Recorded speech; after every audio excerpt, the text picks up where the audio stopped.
Good day everyone. Ipakita lang natin yung ginawa natin sa unit ni Sir from Cagayan de Oro.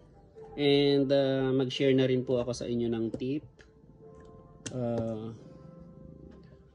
para sa mga naka-no-bridge SSP5.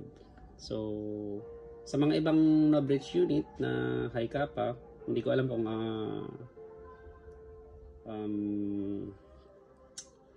applicable ito, pero sa SSP5 applicable po talaga ito.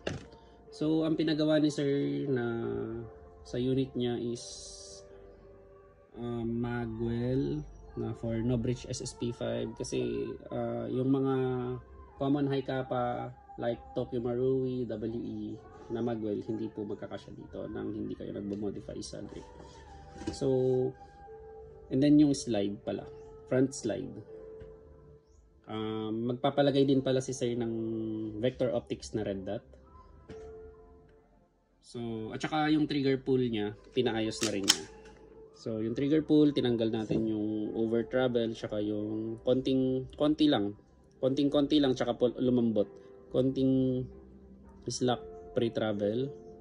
Then, yun po. So, ayan. So, hanggang dyan lang po siya. Kasi kapag yung stock na bridge, papasok po yun hanggang loob.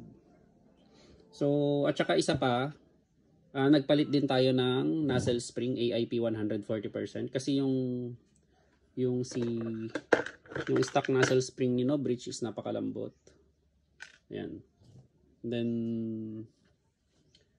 ang ginawa din natin is, ito pala, sa mga naka no bridge SSP5 na laging nasisiraan ng nozzle. So, ipakita ko sa inyo kung ano yung ginagawa kong modification para hindi kayo nasisiraan ng nozzle. So, ang ginagawa namin dito is, kung nakikita nyo yun, buksan natin para baka sabihin nila hindi nyo alam magbukas. So, para makita nyo mabuti. So,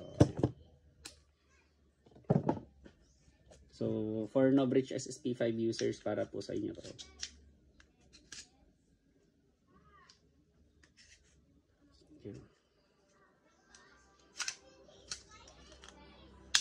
So, ayan. So, sa mga no bridge SSP5 users, makikita nyo, laging na babaloktot ito. So, actually, kahit sa umpisa pa lang, talagang mangyayari na yun kung hindi nyo gagawin ito.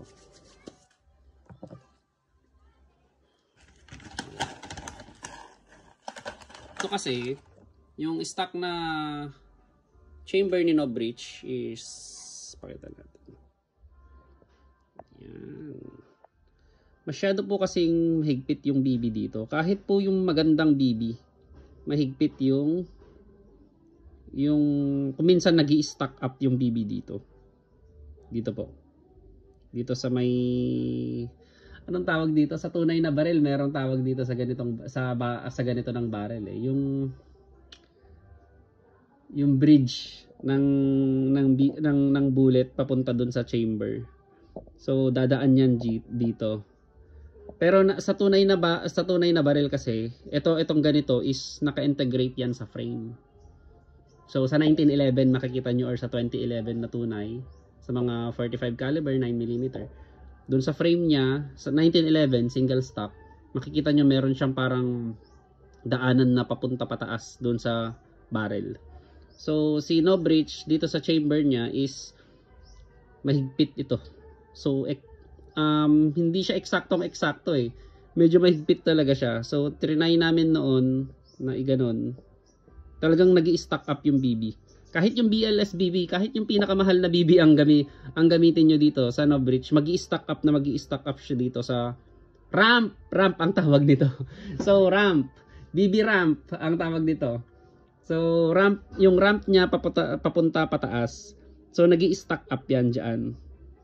So ang gagawin nyo is ipapolish nyo dito sa magkabilaan niya hanggang sa maging smooth. Maging smooth yung pagtaas ng bala. Kasi kapag hindi nyo pinalish yan, pag na-stack up dyan yung BB, yung nozzle, yung pusher ng BB pusher sa nozzle, yun po yung bibigay. So I hope na nakatulong po tayo sa ating mga No-Bridge SSP5 users. So ayan, pakintabin nyo yung magkabilaang yung opposite side ng chamber ramp, BB ramp doon sa chamber. So ayan, No-Bridge SSP5. So ibalik na natin.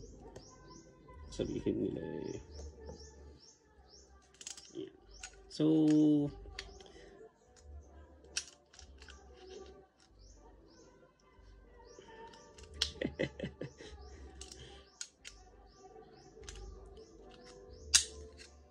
okay, napapahiya kami. Oh, napapahiya na naman. Ayan. And then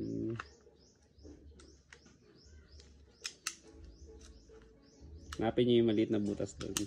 So ayan. So yun lang naman. No-Bridge SSP5. Thank you.